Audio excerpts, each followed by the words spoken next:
I still don't know what historicity means.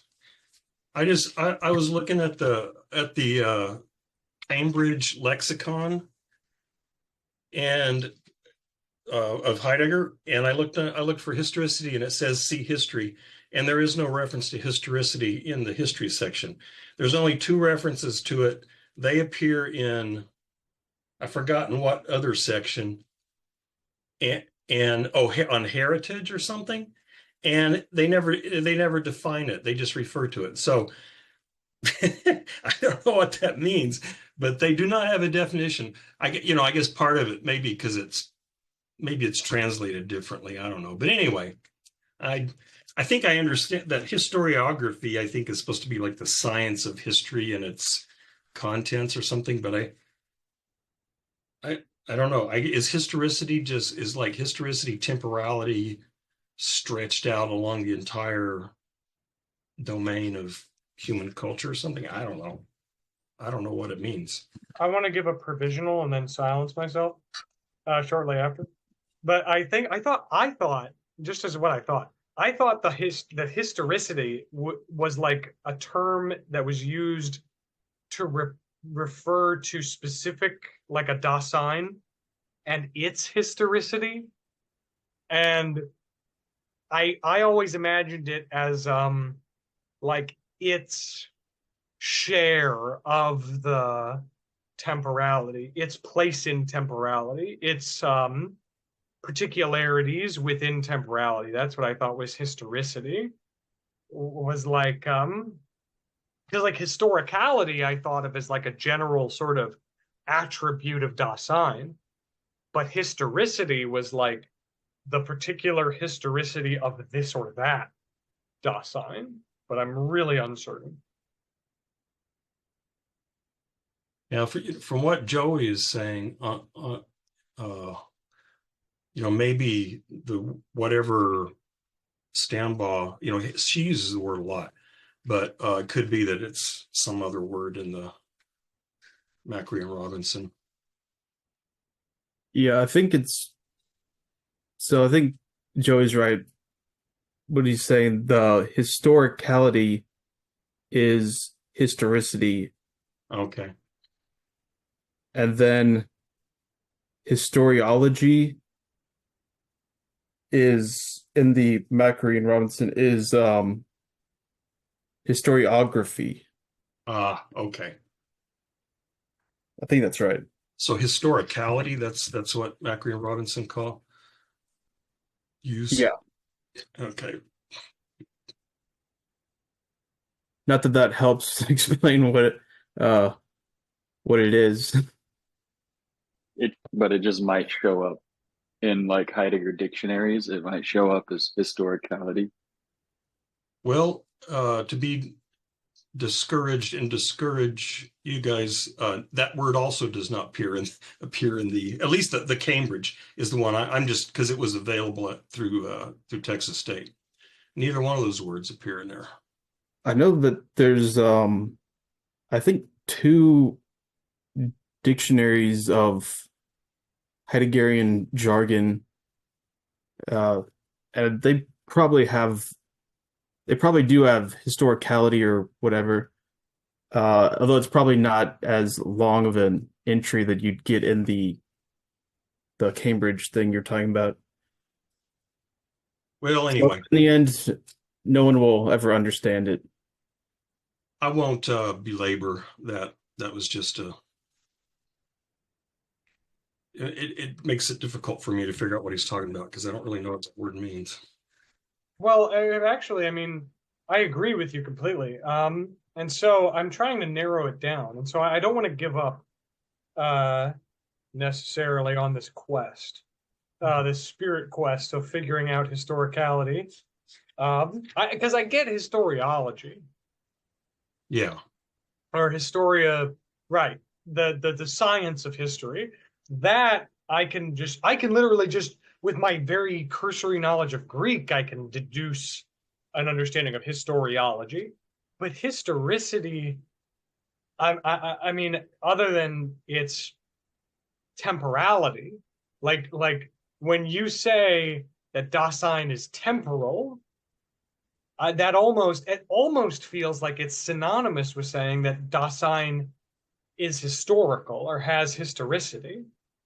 And I know that it maybe really is, but I'm trying to narrow it down.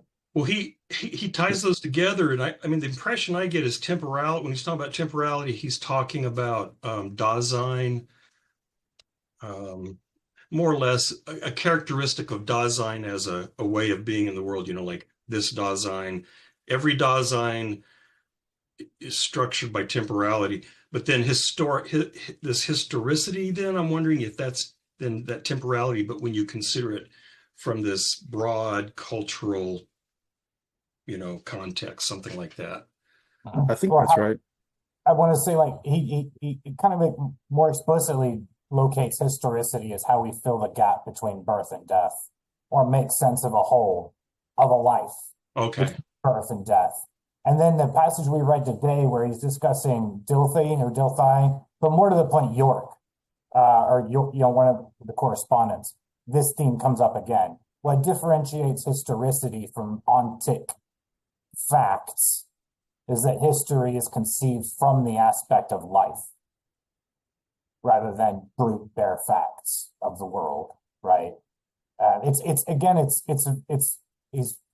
very similar to me to the distinction between present in hand and ready to hand, where the different, like the ancient way of thinking of being as objective presence, and what he's trying to do is thinking of being as, a richer phenomenon than mere objective presence. So history is a richer phenomenon than mere objective facts, but something that we always already are ourselves when we think about ourselves between birth and death as a whole. So I guess what confuses me there is because I remember, him saying that, that like temporality is, like what draws, not really past, present, future, because those are not features of temporality, they're features of the vulgar interpretation. But anyway, the what has been, what will be, this, what ties those together is temporality. But then, like you said, I have forgotten that he said so. But then, what kind of gives unity to an entire life from birth to death? That's historicity, right? Right. But then it seems like historicity also has this, or at least there's something that's broader, that's encompassing. Is that not right? There's some sort of sense of history here that's almost Hegelian in a sense. Well, I want to say temporality is the broader Oh, really? concept, and then historicity is grounded on temporality. But I thought temporality was not. Never mind. I'm going to shut up and think about that.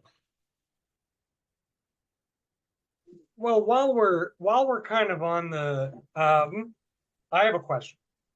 And it's all about, it's actually in the first half of our reading today, because our reading today was one half of this explication of the work of Dilthey and of Count York, like more to the point, Count York, like Eric was saying. And in those, I will say this just about Count York.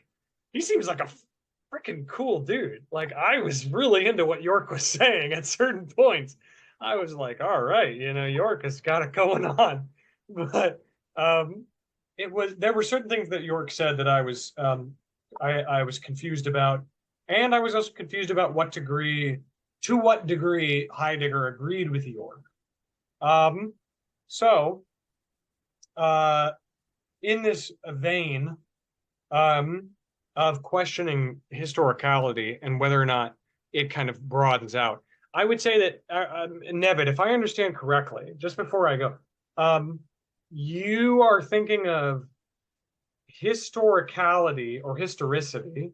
If we're assuming those are synonyms, which they should be, I guess, based on the translation, historicality or historicity, you were kind of gesturing at this broader element to it that you would define, or you would more closely relate to, like Hegel's notion of history, which is this full, broad, spanning, like, as soon as temporality is temporality, it is also history and it is historical, like that sort of Hegelian history. Whereas maybe Heidegger is trying to say, no, that's not quite history, it's temporality. Once you get to that broader picture, right? Like, I think that's. Yeah, I'm not sure. I mean, because like Eric said, I think Eric's correct that he identifies historicality with Right. what gives unity to a life from birth to death. But I thought the reason he had to do that was because when you're talking about, I hesitate to say individual Dasein, but let's say a factical Dasein. I thought that a factical Dasein, that Dasein is, so Dasein is care, and the meaning of care is temporality. And temporality is this ecstatic unity of the having been, the future, what will be, and somehow ecstatically unified into this present, or maybe a moment. I'm not sure what that word means either.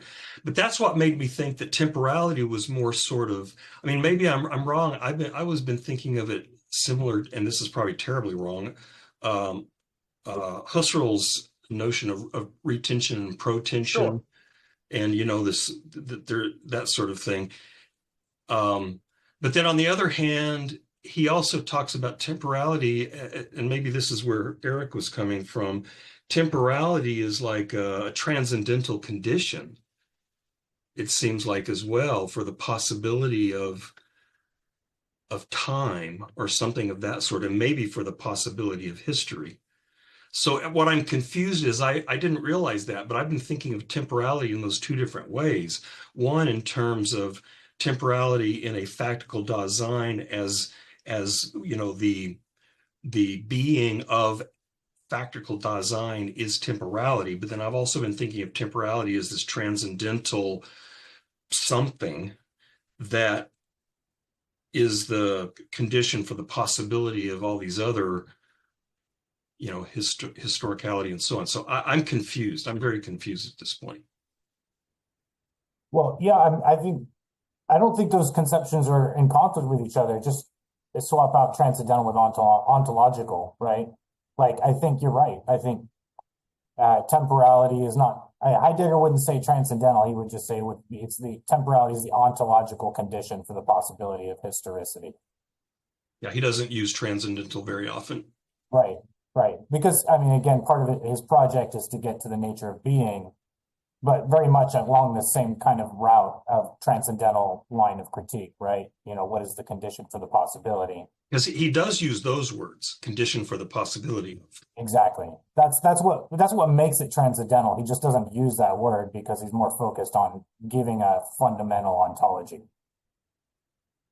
Well, but this is where I'm with you there. I'm totally with you. But that is where my confusion comes in on a specific point that I really want. It could be easily dispelled, but it's a point of confusion I have. And it's on, it's regarding the statements made by Count York.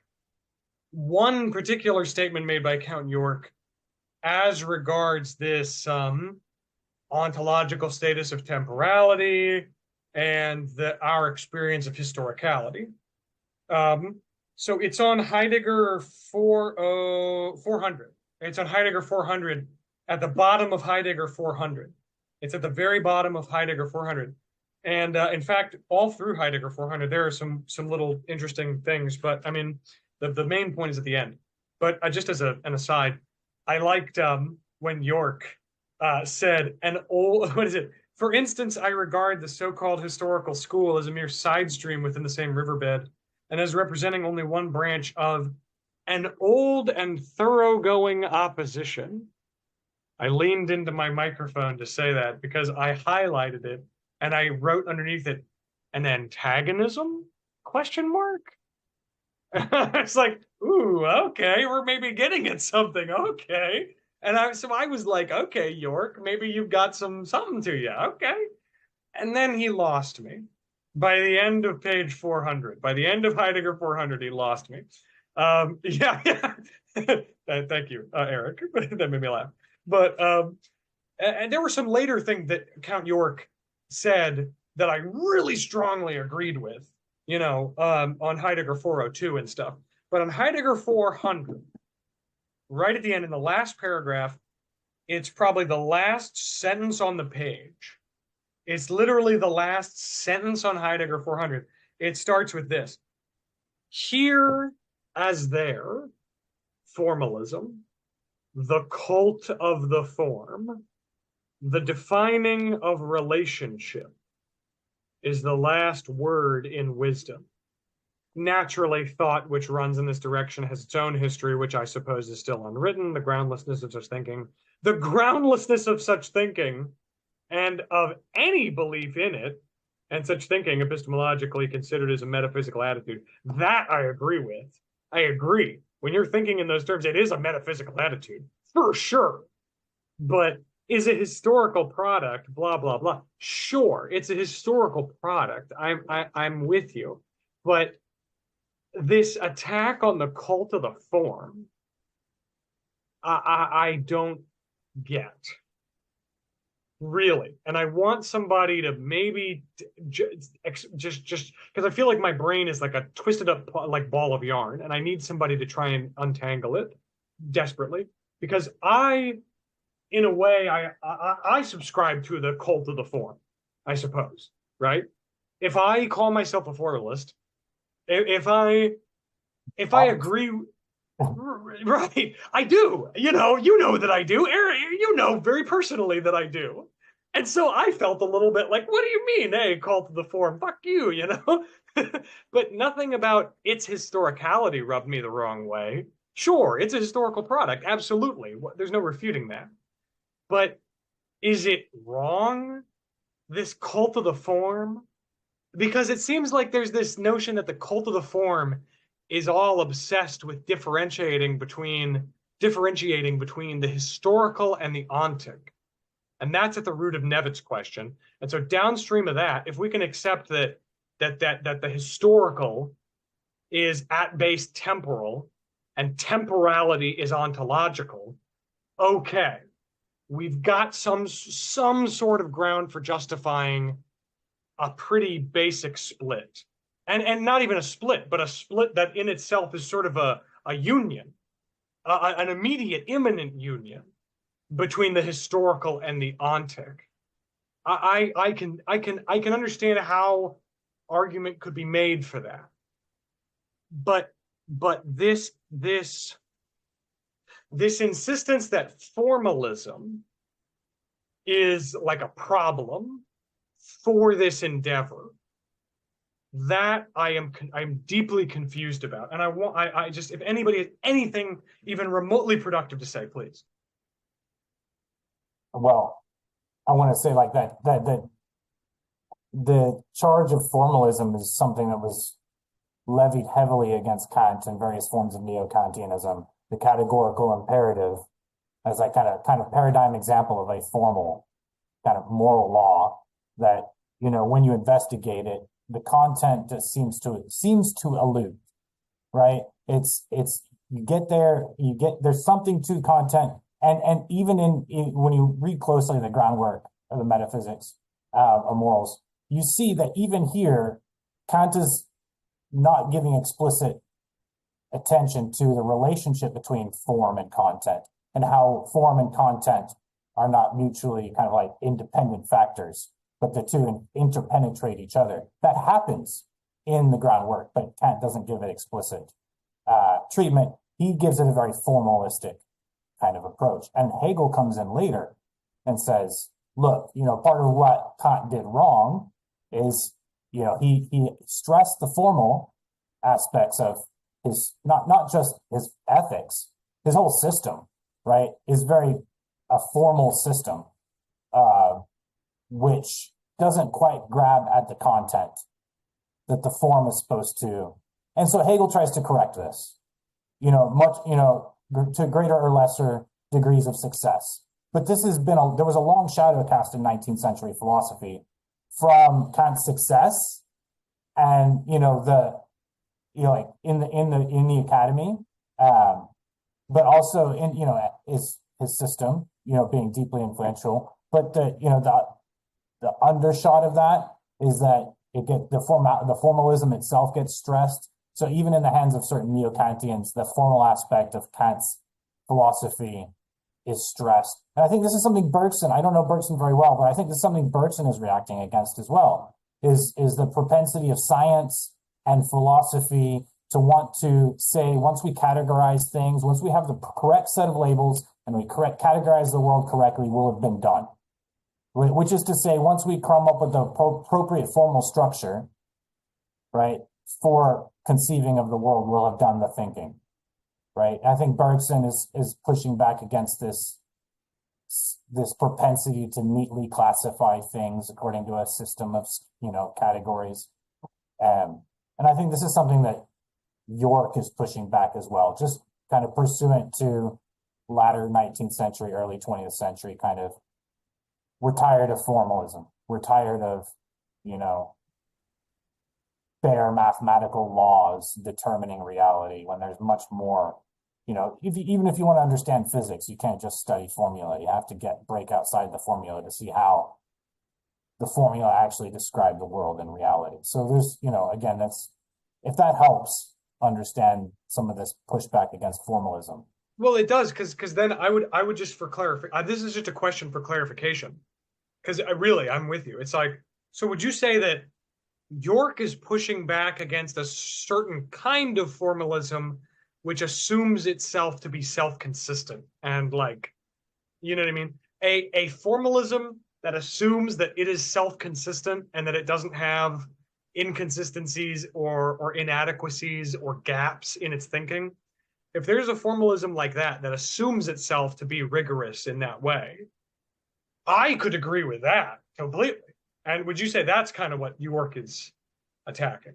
In the context of what's written there, it seems like he's pushing back against like that, a kind of positivist way of attacking history, if you like. Once we can know who's who, what's important, what's not, and why they're important, and then attach the right labels, come up with the right, conceptual schema for history and apply it rigorously, we will understand history exhaustively.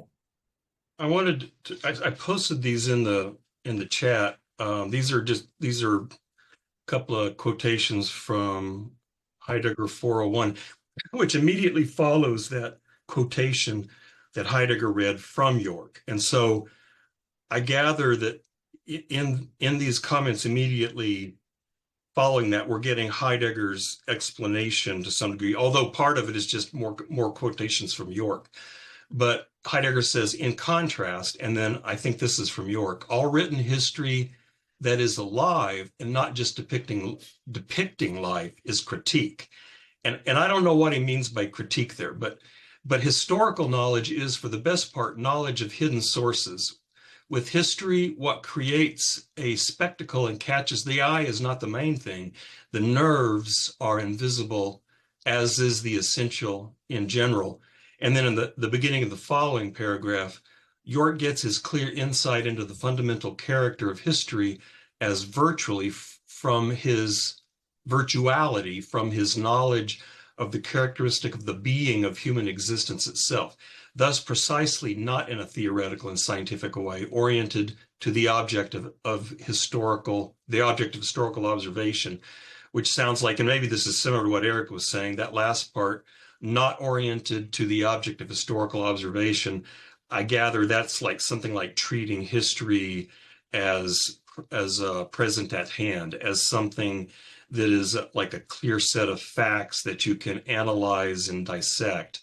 And it sounds like Heidegger is saying that York's effort to analyze history as, I don't know what, connected to or as an interpretation of human life is in contrast to whatever he's calling formalism.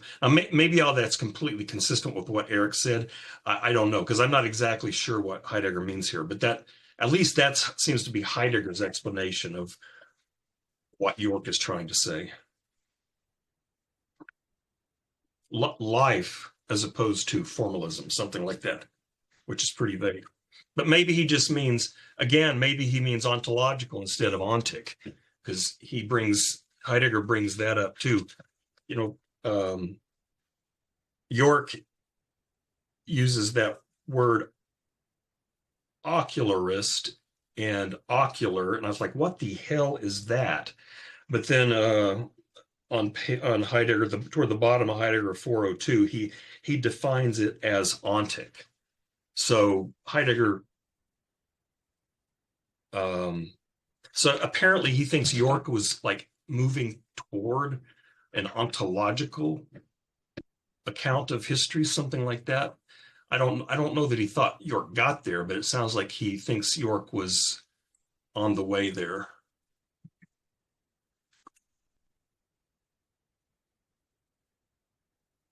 Yeah, Is that fit with Garrick, with your thinking about the reaction to Kantian formalism? Yep. All consistent. I was gonna say that line, all written history that is alive and not just depicting life is critique. I had to give that one 2 thumbs up because that's honestly that seems right out of the Adorno playbook, to be honest.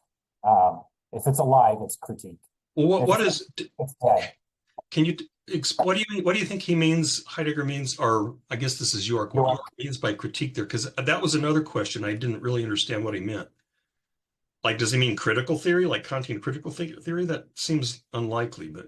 No, I didn't mean critical theory connected to Kant. I mean critical theory, like more forward in the 20th century. Oh, and Eric, correct me if you have a different sense, but my introduction to critique was also using the term reflexivity. Like, what are the origins? Trying to get down to the bottom of what's really going on here in terms of power structures, replication of power relationships, not taking for granted how things are as just naturally existing, but that they're social constructions and they represent power structures that have been able to be replicated over time through time. Yeah, I mean that's a big component of critical theory. There's continuity between from Kant to contemporary critical theory, and even in the sense of the word critique, there's this consistency all the way through from Kant all the way to present critical theory, which is critique lays bare or makes explicit the justifications or the supposed foundations for such and such practice.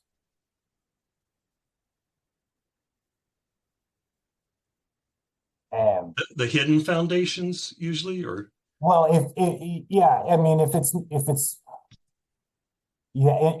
the sense that it would need to be made explicit. If it's not already obvious and explicit, then work needs to be done to make something explicit. Yeah, and in fact, he makes this point on Heidegger 403 on the second sentence, which you are acquainted with my liking for paradox, which I justify by saying that paradoxicality is a mark of truth. Oh no, actually, it's right. It's on 402. It's on the end of 402. My bad. Right before that. On the other hand, that which penetrates into the basis of vitality eludes an exoteric presentation. It's just sort of it's not like I don't read that as like, you have to be really cool to get this. Like, you know what I mean? Which I can agree with your thesis, Nevitt, that there were some German idealists who were kind of on that. That was like, you need to be kind of cool. You need to be kind of a with it in order to get this part, But I think this is literally just like this is a very descriptive statement. It's like the basis of vitality, or the basis for most things, basically anything, is not. It eludes an exoteric presentation, and so there is going to be some level at which I think there's an argument being made by York, not necessarily Heidegger, but by York, that these sorts of conversations are or analyses are kind of are necessarily going to be esoteric to some degree, because it's intentionally counter to the everyday notion of these terms, like time, like history, etc. In order to counter those notions, there has to be some element of esotericism, right? I mean, that's in order to fight the everyday and the they self's interpretation, there has to be some element of esotericism. Is that right, by the way? Because I could be totally right. As in esoteric, as opposed to Exoteric, I think exoteric. is, yeah, like So like I, which, so yeah. like ready to hand is kind of exoteric because it's not explicitly reflective, kind of analytically reflective. Yeah, it doesn't require that. In order to recognize something as present at hand, this is my thesis. And again, I totally could be wrong. And I'm totally open for somebody smarter to, but that's, I think you're right, Nevin. I think at least you and I are on the same page, even if it's an incorrect page. It's like, I think in order to recognize something as being present at hand and not ready to hand or ready at hand, in order to recognize something as being present at hand, it requires a sort of distrust of the they self, right? Like a sort of angle against the they self, which would then thus be definitionally esoteric, right? Question mark? That's what yeah. So I think the ready to hand would still be within that sphere of the exoteric. Is the publicness of the they self, all that stuff, it still has a command over uh Dasein and its concern or taking care. And that includes pretty much all the ways that ready to hand will show up as an object of concern within the world.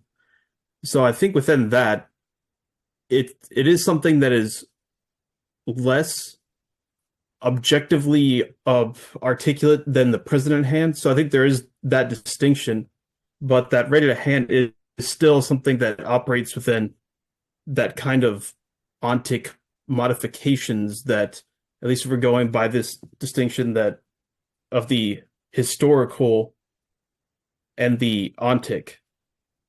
Because I think that so what is really the kind of esoteric dimension of history as living, as virtual, as invisible sources and critical, that would be something more like that's ontology.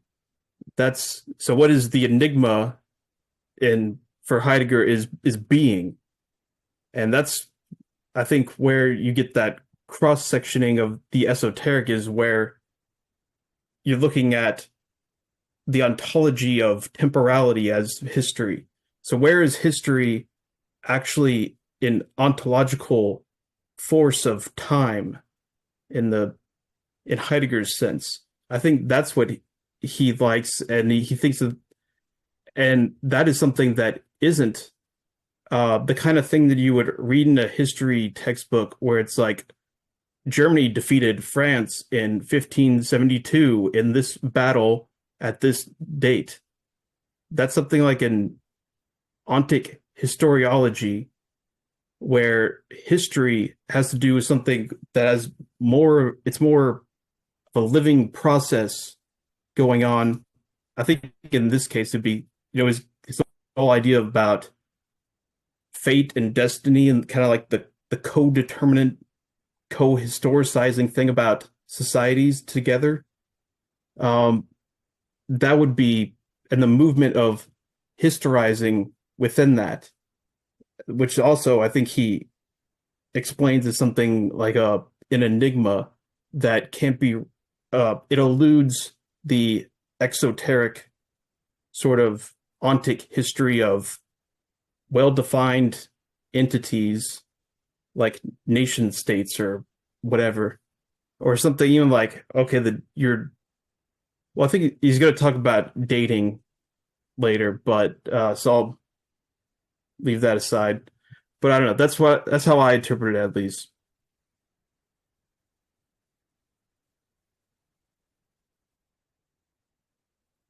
Going back a bit, yeah, I'm always, I'm going to take, sorry, to kind of use that ready to hand and present to hand kind of with its primarily spatial and like translating it into the temporal, right, by way of analogy, right? I think earlier on, Heidegger said something like,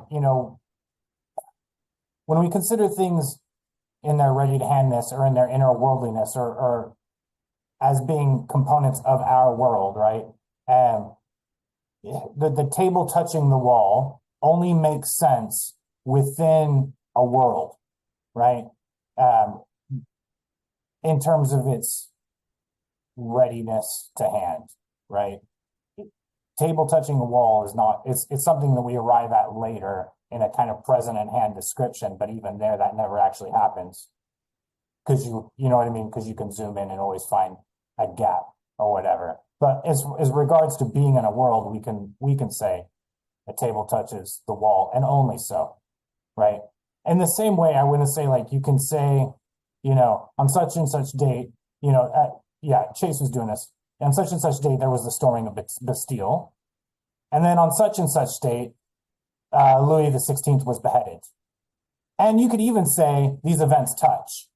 But this would be the way we generally do that, right? Is a kind of in the same kind of present to hand. Okay, we're gonna lay out a timeline. We're gonna put an event here. We're gonna put an event. We're even going to describe an inner political logic, in a scientific and theoretical way that leads from the storming of the Bastille to the beheading of King Louis the 16th, right? And you can understand this theoretically as bare facts or even connected bare facts, but that's not the same way as understanding the storming of the Bastille and the beheading of Louis XVI from the perspective of somebody who really has bloodlust for aristocrats.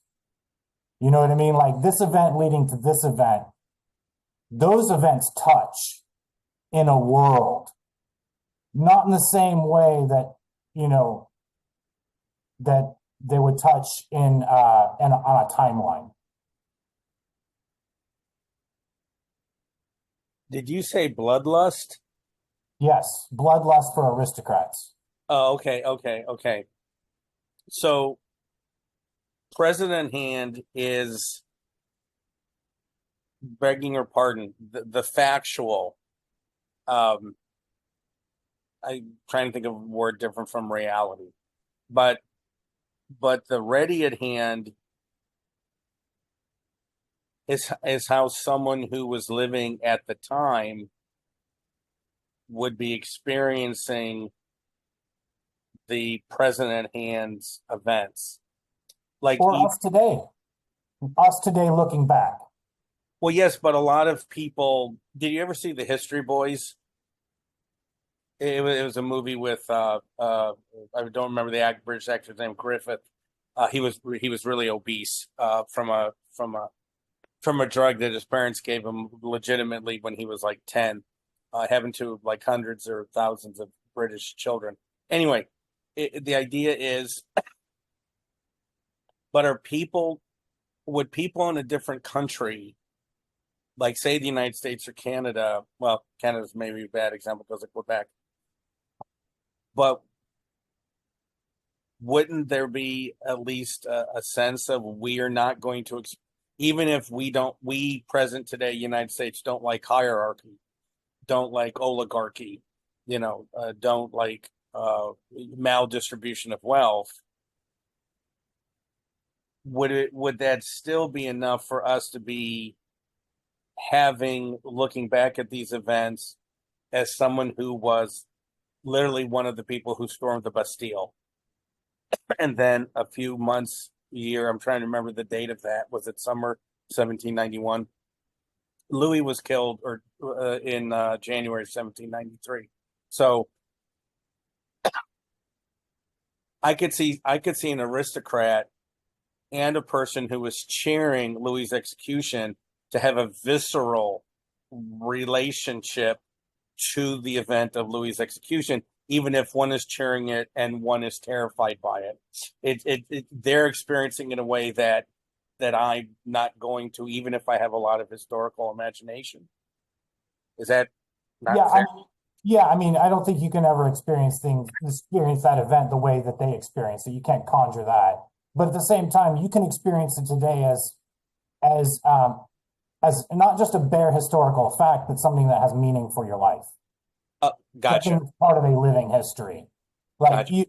people can experience the storming of the Bastille as a distant fact. Oh, did you hear what the French did over there? I don't give a fuck. You know what I mean? Or you could really be sympathetic, and so there's different ways of relating to events. And what Heidegger's trying to get at is more primal, is the way of relating in a meaningful way, like through the lens of life. Right. So you relate to the storming of the Bastille as it relates to your life. Yeah. If you find some way it relates to your life, then that's more primal, right? I mean, No, I get what you're saying, and it's not just, I shouldn't say just. It's not only sympathy, but it also could be empathy, right? yeah. I mean, The key is whether it's a real feature of your world. So if like if you think Right. like before we got to talking about the historical stuff, and you talk about an environment of equipment, again, the old workshop thing, ready to hand is just when you're using these tools and you have this sort of immediate relationship to them that you're not consciously reflecting on. I mean, that's a hammer and that's a drill and so on, but the way you're engaged in that workshop world, you're not analyzing them and backing up and say, well, here's the characteristics of a hammer, but you're engaged and involved in that world. So that's the world of the ready to hand. And I think, if I understand what Eric is suggesting, is then if you think in terms of a historical world or a social or cultural world, those things that happen there are going to be a real part of my world if I am engaged with them in that kind of immediate sense, where I'm not reflecting and analyzing them as some sort of historical, like Eric said, well, this happened and then this happened, and let's see if we can analyze it and figure out what the causal chain was. But if you're embedded in the world, you're experiencing these things as they are immediately part of who you are and how you're engaging in that environment. And, so I think that's the big difference is, are these so-called events, are they immediate? Are they part of the immediate, or as Eric said, the immediate context of meaning and significance that constitutes your world?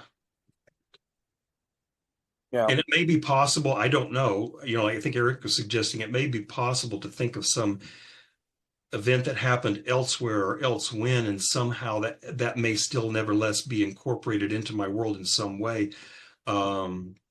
But it's probably not going to be it's going to be now, because my world is different in many, many ways from the people in France at that time in history. There's just a hell of a lot of difference. So however it is that I incorporate those things meaningfully into my world, it may be possible for me to do that, but it's not going to be the same kind of experience as those people had, because their world was very different from mine. But at the same time, there can be a more visceral connection the other person has. I mean, think of Tiananmen Square. Most of you are old enough to remember that. And I think there was a real shock, because remember that famous photograph of the man standing in front of a tank and the tank stopped. And I think there was a sense of hope for a lot of people that, oh my God, is this really happening? And could something be different?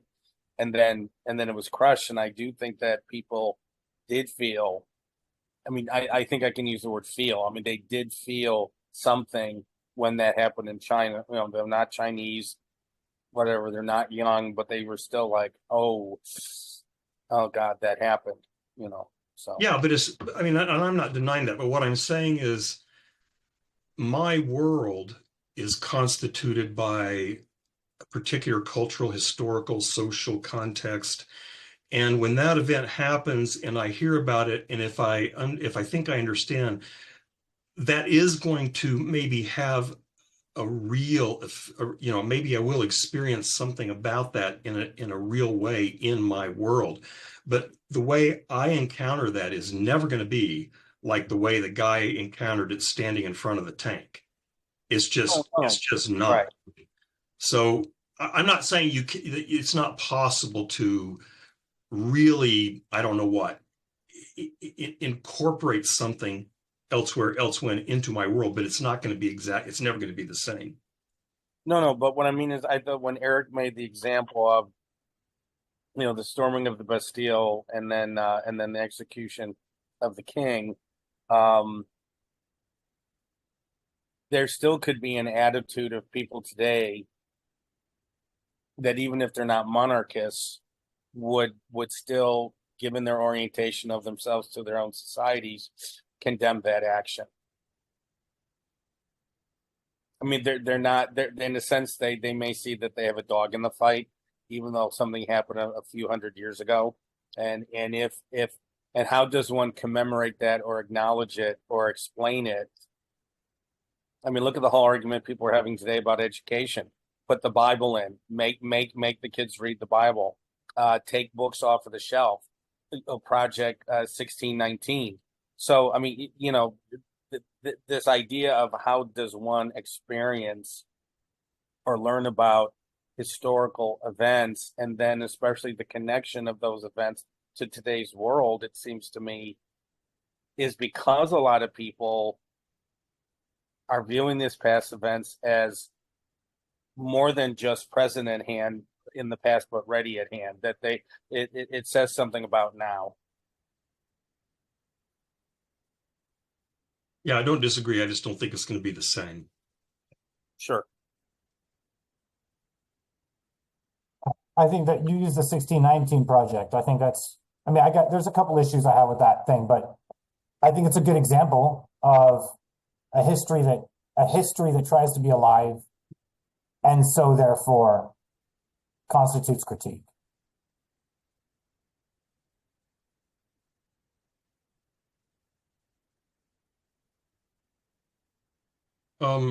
Chase, I asked above, I don't know if would you be willing to say something about the way you see what is temporality and what is either historicity or historicality, whichever, and how the two are related? Yeah. I'm not completely sure of this, but what I think is that temporality, so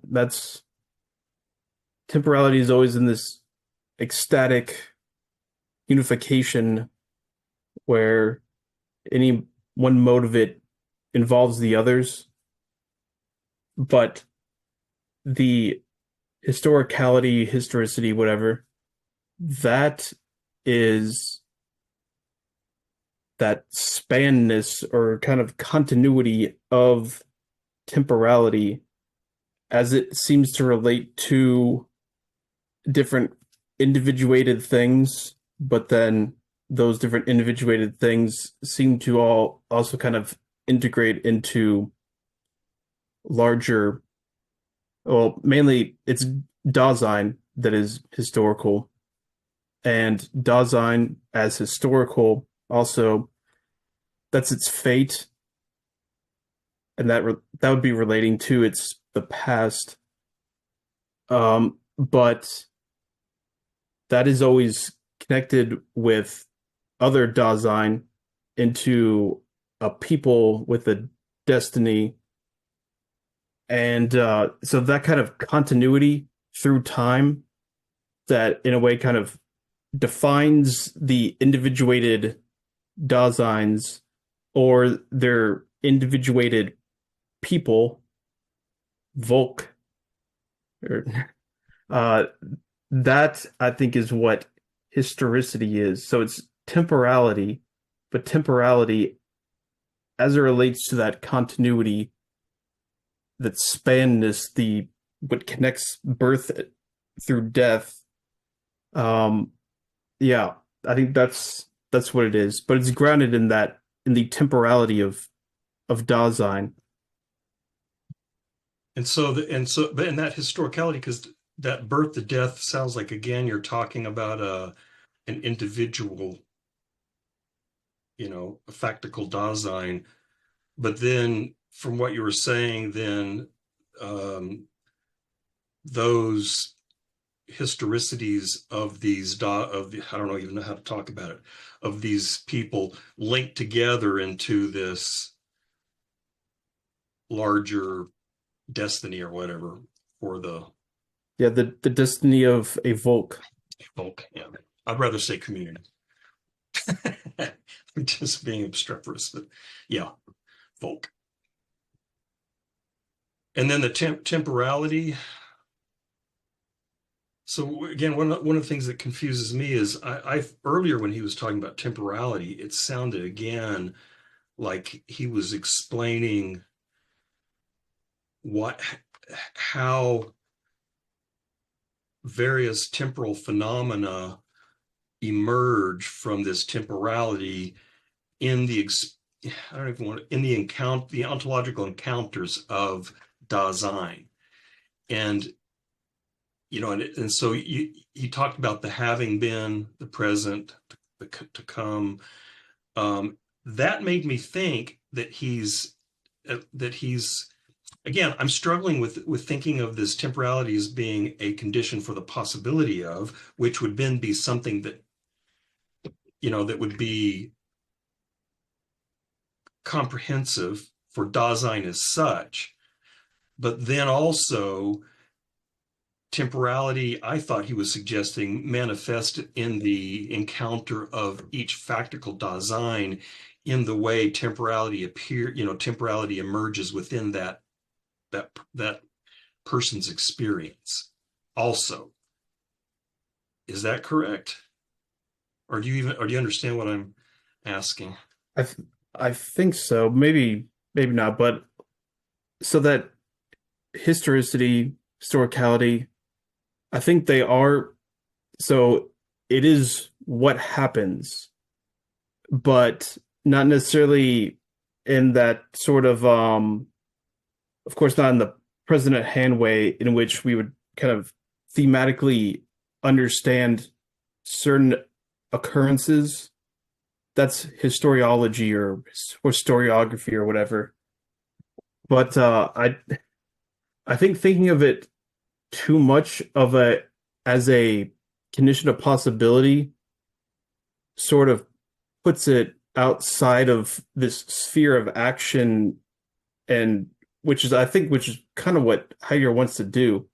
He sees it historicality as this kind of both this continuity of temporality of life, if you will, through time, which is connected with this sort of what actually occurs and happens, but isn't necessarily just reduced to that as mere facts and whatnot. Um, so I think it's more of a process, more active than something that would be a kind of formal way of deducing a transcendental condition. Even though I do think it is the condition on which you get at least historiography. Because if you don't have shit happening, then you don't have histories about shit happening. So I do think there is some kind of conditioning there, and I think that whole chapter on history, a lot of it's about this sort of priority of temporality as historicality over the historiography, which I mean, I think it's kind of obvious if you at least when I read that, I thought it was kind of obvious that okay, yeah, you need some kind of temporality in the sense of there's things happening. Time makes it possible that you can have, this ecstatic stretching of moments where a present isn't just a present. A present is geared towards the future and has this heritage that is always kind of being swept back up and brought towards the future. So you've got all these temporal movements going on, and then sort of the spanness that defines then the ownmost, the individuated aspects that give authenticity to the past and its movement of heritage towards the future and its destiny and blah blah blah. So that is that kind of historicality, and that is what also makes possible then a kind of subsequent thematic President Hand understanding of it in the form of history as we usually know it, which would be historiography, the scientific study of history. So then you get these kind of dates and whatnot, these things that could be reduced to kind of President Hand former occurrences of things. And I think he's saying that, okay, just thinking about it purely in terms of President Hand occurrences sort of banging around, that's not going to give you the actual movement of historizing, that's Dasein's temporality, and Dasein's temporality within a community and all that. So I think that kind of rather, on one level, it's quite difficult because there's so much complexity going on and with all that he's saying about temporality. I mean, we haven't even gotten into the stuff from the most recent chapter that's like, what the hell is this? So there's all that detail going on with the temporality stuff. And I think it's difficult to not get stuck in the weeds there. But I think what he's saying, though, is basically that temporality stuff, that's what Dasein does. That's what humans do. That's what humans are. They're temporal. And that's the basis of history versus any kind of understanding of history that would reduce it to these present objects. Or even if they're seen as in a former present, these kind of mere occurrences of physical things banging around into each other. He's saying instead, no, that's a way you can render history as an object to be thematically comprehended, and there's something to that. But yeah, that kind of basic priority of conditioning, I think, is what is going on there. Did that help? I don't know. I feel like I don't really understand it that well myself, so trying to explain it is a little dodgy, but yeah. Well, I think your counsel to focus on the distinction between historiography as a collection of, a series of facts and trying to interpret or trying to make sense of them, and this historicity as manifestation of temporality. At least that I think I can make sense of. So maybe for now it's better, just like you said, instead of me wandering around through the weeds, just kind of stick with that. But because that I think I get. Yeah. So speaking of the temporal weeds, yes, this in this, what chapter is this? Do we even care about chapters? That is chapter 6. At least Roman numeral 6 there. Temporality and within timeness as the source of the ordinary conception of time. The last chapter of this book. Thank God. Oh, or Satan. Hail Satan. So what the hell is going on here? I think I got an idea. He wants to basically give it, okay, if he's got this unusual conception of time and history and whatnot, well, then, Herr Heidegger, please explain how the hell we have this ordinary conception. What's going on with clocks and, like look at my clock. Isn't that time? I can look at my history book. Isn't that history? So he needs to. This is the old question of Genesis that I've talked about many times before. So in order to really explain anything, he has to be able to explain how things have got from his version of events to the ordinary version of events that we could recognize. So that's what he's doing in this chapter, it seems like. Um, but then how exactly he's doing it, some of this stuff, this like datability stuff, I don't know. Some of it made a little bit of sense in part, but there was one paragraph in particular on H409 that I just like stopped caring. I was just like, what is going on? You can see, I don't know, Heidegger is very schematic and rather formal, I would even say, in the way he's doing stuff. There's just like tripartite formal schemas going on everywhere. And I started writing them down and then like quickly abandoned that once I saw the scope of what that would take.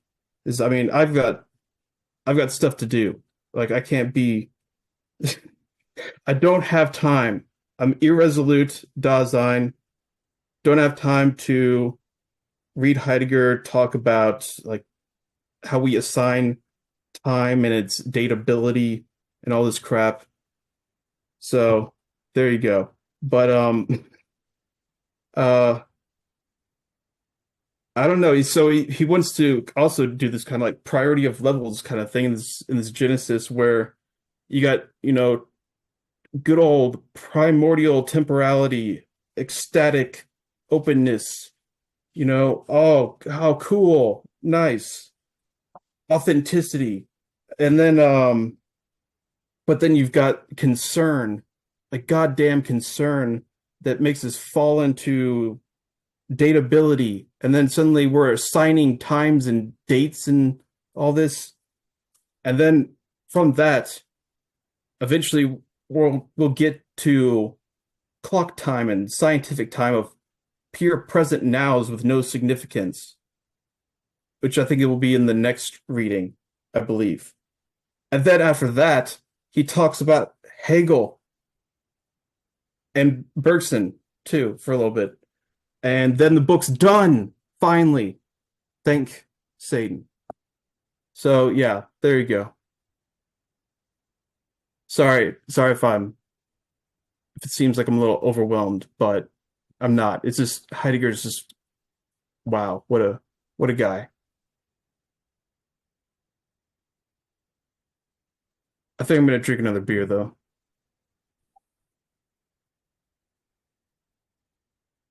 This is not probably a profound question, but one thing that confuses me, I mean, he does this a lot, but here, and this is at the top of Heidegger 408, the first full paragraph, the making present that awaits and retains interprets itself. And then he goes on and talks about that. But my, I don't know, maybe this is another question that there's really no point in discussing. But one thing that confuses me is his tendency to attribute agency to things of this sort. I mean, the making present retains and interprets itself. And then he goes on like later in that paragraph, the making present that interprets itself, that is, what has been interpreted and addressed in the now, is what we call time. And I'm not sure what he's trying to do there, because I don't know. I mean, because in my mind, all these questions about subjectivity and agency and, is he suggesting some kind of agency to being or something? I don't know. So again, I don't know how much that's worth pursuing, but, or, like it makes me think of Hegel's spirit, which he would probably shoot me with for saying that. Like literally probably shoot me.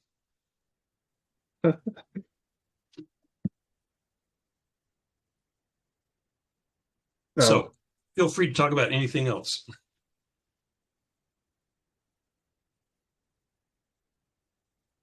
Do you think it would be fair to like put something in that sentence, such as like the being that is made up by the making present, which awaits and retains, interprets itself? I'm almost like imagining like this kind of like Dasein entity that is in that mode or in that understanding, that state. Well, I'm thinking, I can't remember, this was so long ago, but I remember reading something by Bergson and him talking about what things welling up into the present. There's this kind of welling up, and it's almost as if though temporary, because he's it seems to me that Dasein is a I don't know what to say again, manifestation of temporality, something like that. So rather than temporality being a feature of a subject with a consciousness, it's like temporality is ontologically prior in some way. And so as though temporality wells up and Dasein is that temporality, as taking care, something like that. I mean, that's the kind of sense I get when he uses this language, is that temporality is ontologically prior to Dasein. It's not like he seems to want to avoid saying we have these conscious entities that show up in the world and they have this temporal character to their being. It sounds more like there's this temporal character, ontological, I don't know what to say. And then Dasein is sort of what happens. But that may be crazy. I don't know. I think that's a good description for Bergson, at least, in that it's not that time is in us, but we're in time, because time is ontological. But that's also what Heidegger wants to say, although ontological for him means Dasein, basically. So you got this difficulty of, what the fuck? Are you just talking about people? Is that the extent of ontology, is people? So I think there's definitely at least a tension going on with Heidegger as to, it's what exactly, okay, it needs to be individuated Daseins kind of doing these things in order for there to be all the kind of ontological stuff that he's talking about. But yeah, I think that the question of kind of like an agency behind these things is somewhat confusing. I'm having it like, because that paragraph he does, use that language of like interpretation, articulation. And I feel like for me, that kind of takes me back to the whole like understanding, state of mind, Befindlichkeit, which is like right along like speech, discourse, interpretation, articulation. But I feel like that tripartite structure of like understanding, state of mind, and discourse like sets him up to be able to speak in this way of like, this kind of vague, like, is there agency in this quote unquote making present which awaits and retains? Like, how is that to interpret itself? I feel like that's like almost like that is the Befindlichkeit that has kind of its own understanding.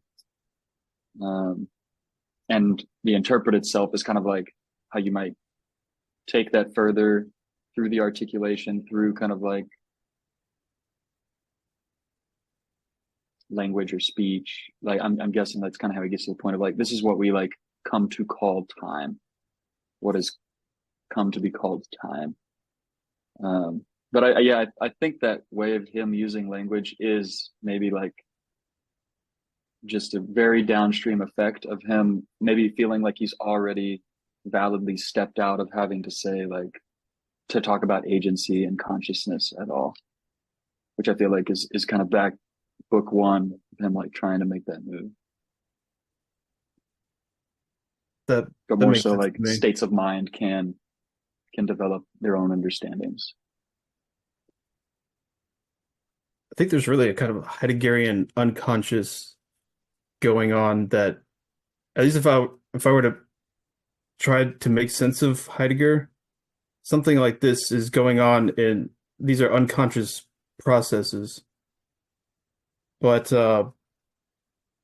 yeah, I think that so what he's saying in a lot of these things with temporality, it it already has this kind of disclosure involved with it, which involves understanding and understanding.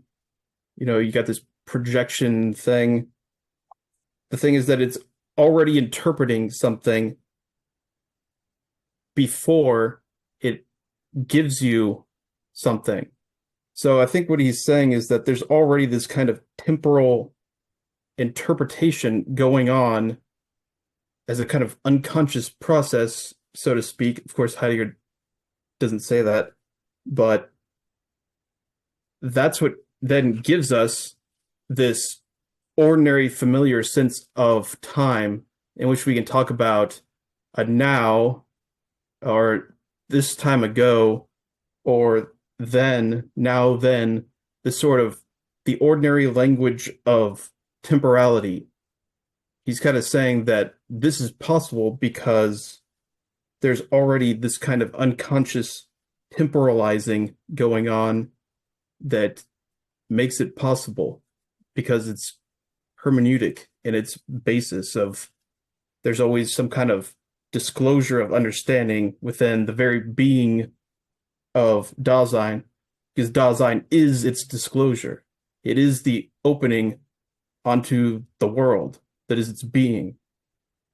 So I don't know. I feel like anytime I'm getting somewhere like trying to with understanding Heidegger, then it could easily turn into just like Heideggerian jargon that's completely incomprehensible to anyone except the most like versed Heideggerians. So I don't know.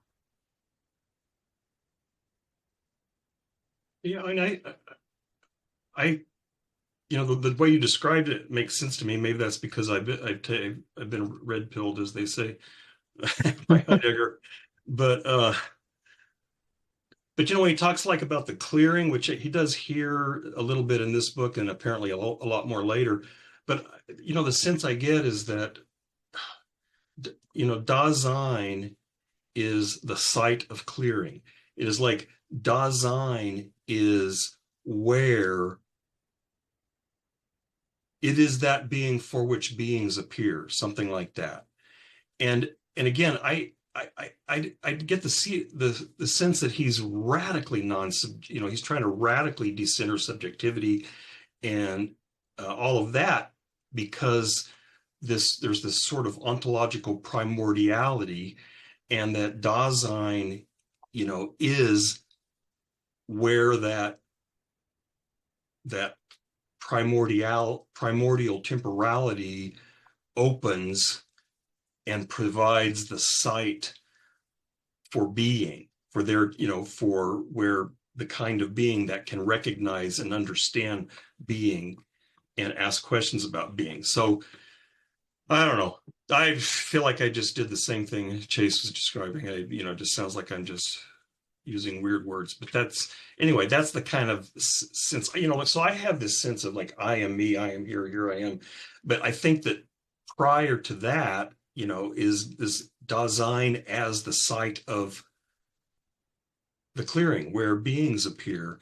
And then there's this historicity, which is what gives this phenomena this unified sense over the course of a lifetime.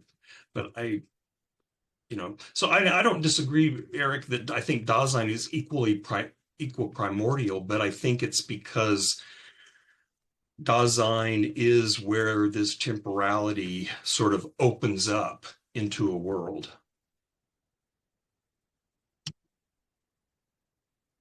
But again, I like Chase. I just feel like I'm, making weird noises with my mouth. Or as this, I don't know if you guys have heard that comedy sketch about the two aliens talking about discovering this race that that is all meat and it thinks with its meat, and they communicate by flapping parts of their meat together.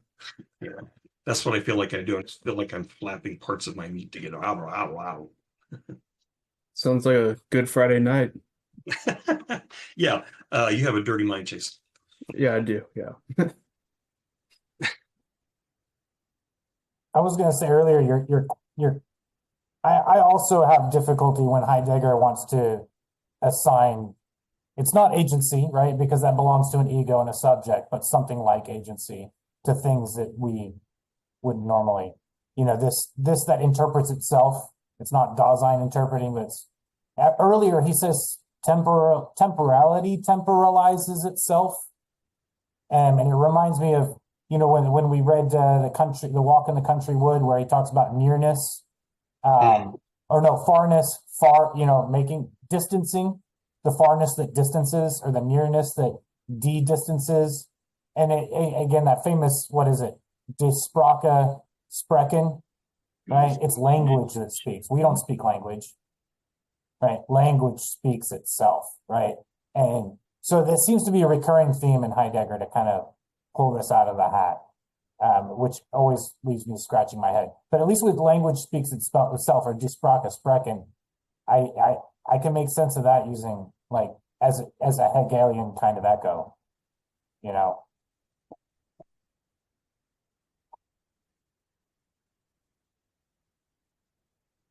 Right. Yeah, nothing annihilates. He's all over the place with those kind of things. Yeah, the thing that Carnap was like, that's nonsense. Or however you say that in German. But yeah, I think you're definitely right that there isn't some kind of standard, subject agency thing going on. It's definitely, like all things Heidegger, much more subtle. And then also, he doesn't want to just simply reverse that and be like, okay, well, let's be passive. Well, no, you're operating within the same schema, and Heidegger doesn't like that either. So I think that middle voice aspect that's kind of the quasi agency that he's going for, is that what can sort of be the subject and the object of its own action. I don't know, something kind of think of Spinoza's substance, it's a causa sui, something kind of like that going on. I think he wants to be able to have something kind of like grounded in its own activity, although and to do it in a way where there isn't a simple kind of like subject object, sort of the subject does the action on the object. That's the kind of predication action model that he's trying to get out of. So he's trying to do these various ways of doing that. And I think one of those is that sort of middle voice kind of thing.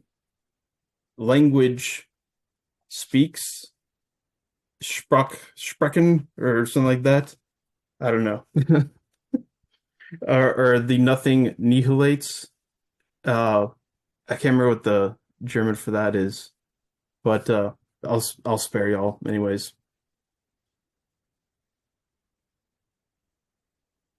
Yeah, so Never you mentioned Wu Wei. So Heidegger was interested in some aspects of Eastern philosophy, and I know the Tao Te Ching he was interested in that and Cheng Zhu, I believe. Uh, so I think, yeah, there's definitely a similarity going on there where they have this kind of conception of, well, there's a way of things, a sort of processes of activity, you could say in a very kind of crass way, but there's an understanding that it's not operating as a kind of ego that stands outside of the world and acts upon certain objects that it understands, that it's something much more subtle going on.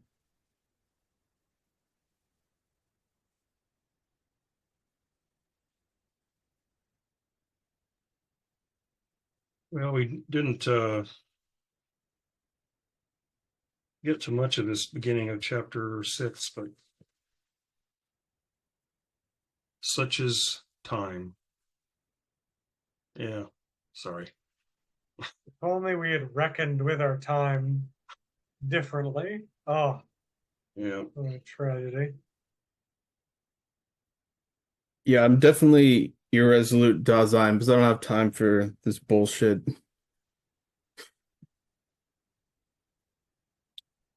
It's Which so I'm fine with that.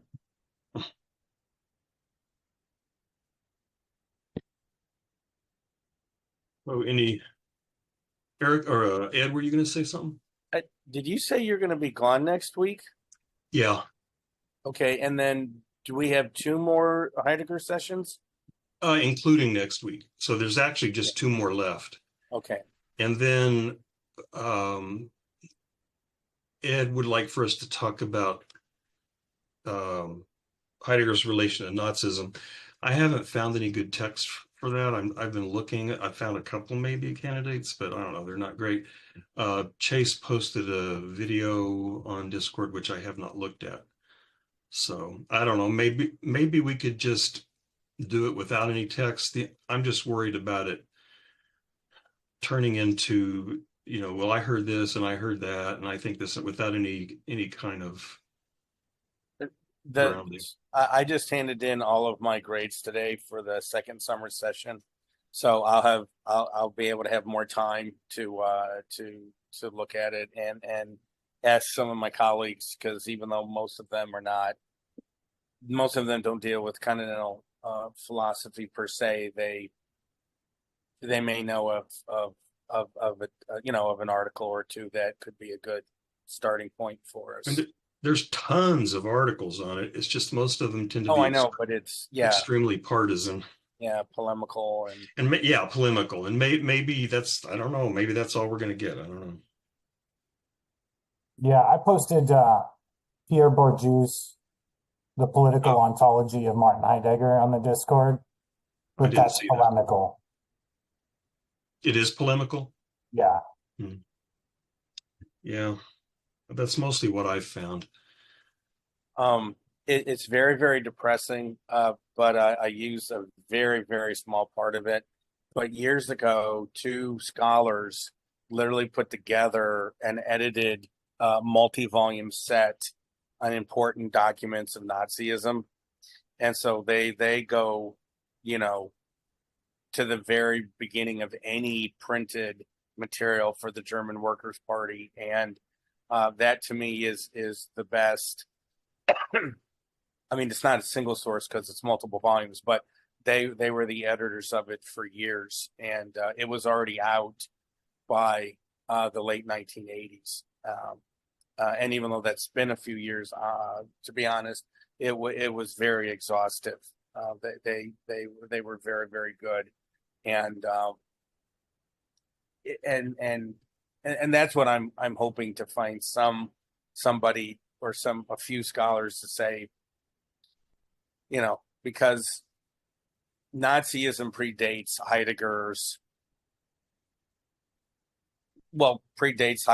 this work of Heidegger. I mean, this was published in 1927, and Nazism predates 1927. Yeah, but what a really terrible complicating factor is that when his so-called Black Notebooks were published, yeah, it made clear that he was pretty much an unapologetic anti-Semite. I mean, it's hard to dispute when he pretty much, so the idea that, well, he just did this because he had to get along. I mean, in the Black Notebooks, he's pretty straightforward. Yeah. Well, that's the thing too, is the sad history of anti-Semitism, on both sides of the Atlantic, right? I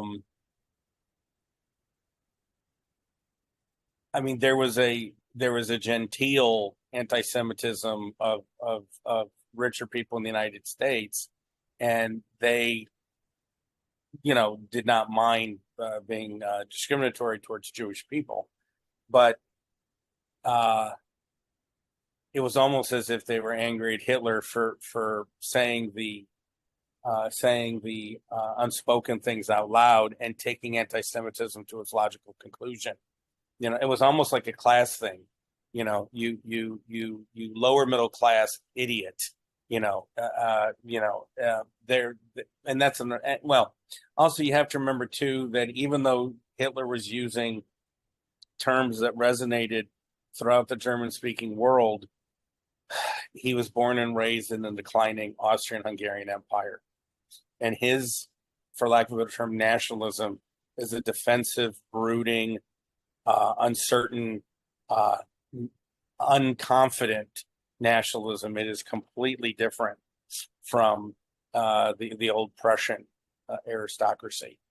And if you wanted to get Hitler angry, you didn't say anything about Poland. You said, "Wow, the Czechs are really great people," and he would just lose his senses. And in fact, Hitler, when he was chancellor, publicly lauded, publicly congratulated Pilsudski, who was the dictator in Poland, and that public positive statement appalled the Prussian officer corps of the German army. And they were embarrassed and humiliated that the leader of Germany could say something good, positive about the leader of an independent Poland.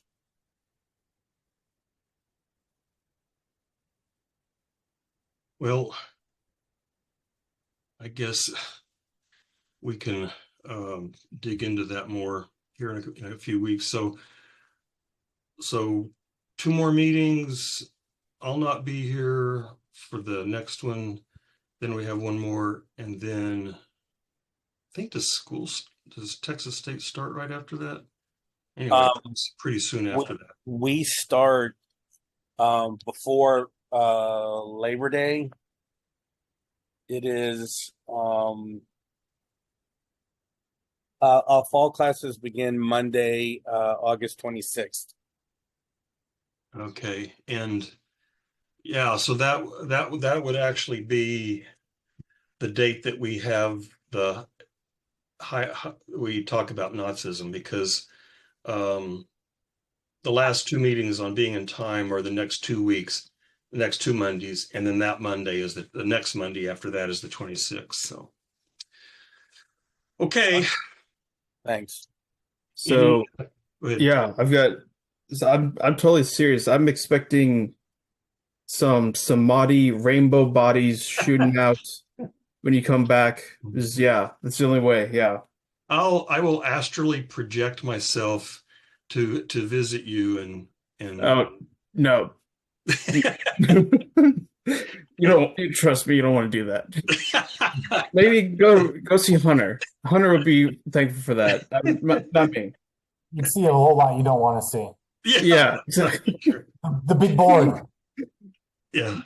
That's kind of like, I don't know why, it's at 1 or 2 times in my 1305 class, I end up talking about mind reading. I don't even remember why. And I always say, I am so glad that I can't read your minds, and I am really glad you can't read my mind, because you do not want to know what's in there. Well, if you don't mind me saying so, we're all praying for you, Nevitt.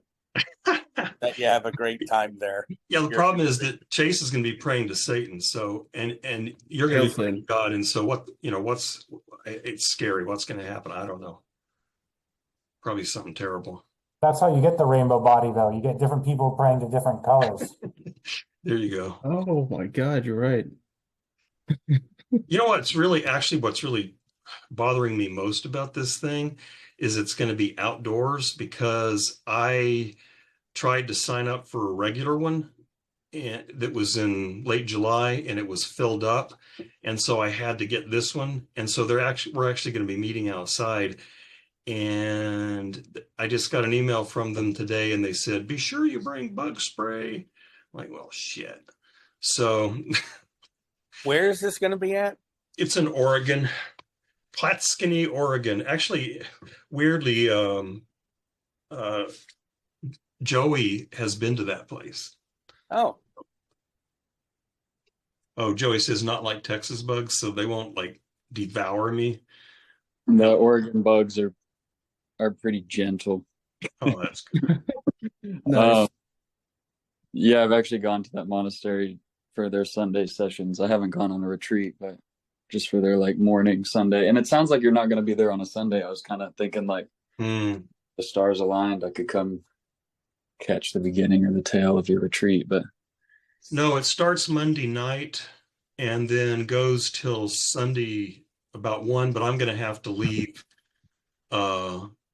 Actually have to leave early because my daughter got me tickets for my birthday to Counting Crows and Santana concert on Sunday night.